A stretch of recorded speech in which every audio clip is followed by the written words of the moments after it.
आखिर केसर इतना महंगा क्यों होता है और केसर में ऐसा क्या मिलाया जाता है जिससे इसकी कीमत लाखों में होती है? आपको पता है कि केसर की खेती कहां और कैसे की जाती है? आप ये जानकर चौंक जाएंगे कि 1 किलो केसर की कीमत 2 लाख से लेकर 3 लाख तक होती है। तो केसर की कीमती होने का राज केसर के बनने के प्रोसेस में ही छुपा है। तो चलिए जानते हैं केसर बनने की पूरी प्रोसेस। केसर को उगाने के लिए सबसे पहले खेतों से खरपतवार को साफ करना होता है और सितंबर के महीने में खेतों को जोतकर केसर के बीज को बो दिया जाता है और खेतों की सिंचाई कर दी जाती है। लगभग 6 महीने के बाद केसर के छोटे छोटे पौधे निकल आते हैं और फूल तैयार होने तक उन्हें ऐसे ही बढ़ने दिया जाता है। अब केसर के फूल तैयार हो चुके हैं। अब बारी आती है इन फूलों को तोड़ने की। लेकिन केसर के फूलों को केवल सूरज उगने से पहले या सूरज ढलने के बाद ही तोड़ा जाता है, क्योंकि सूरज की रोशनी में फोटोसिंथेसिस के कारण केसर में केमिकल रिएक्शन होता है जिससे कि उसकी क्वालिटी अच्छी नहीं होती है। तो अब शाम हो चुका है। अब इन फूलों को हल्के हाथों से तोड़ लिया जाता है। केसर के 100 किलो फूल में 1,17,000 फूल होते हैं और उस 100 किलो केसर के फूल से केवल 1 किलो केसर ही प्राप्त होता है।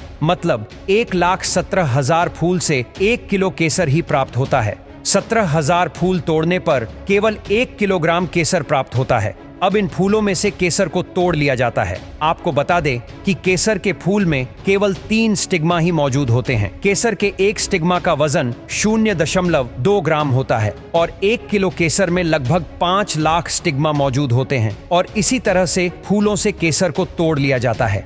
फूलों से केसर को तोड़ने का काम काफी समय खपाऊ होता है, इसलिए इन्हें ज्यादा लोग एक साथ मिलकर करते हैं। उसके बाद इन्हें अच्छे से सुखा लिया जाता है और इस तरह से तैयार हो जाता है मोस्ट एक्सपेंसिव केसर। पूरी दुनिया में सबसे बेस्ट क्वालिटी के केसर का उत्पादन हमारे कश्मीर में ही होता है। हालांकि केसर का ज्यादा उत्पादन करने में ईरान सबसे आगे है। ईरान के इकोनॉमी में 19% योगदान केवल केसर का है। दोस्तों, हमें कमेंट में जरूर बताएगा आपको केसर का टेस्ट कैसा लगता है, और अगर आपको हमारे द्वारा दी गई जानकारी अच्छी लगी हो तो इस वीडियो को लाइक जरूर कर दें।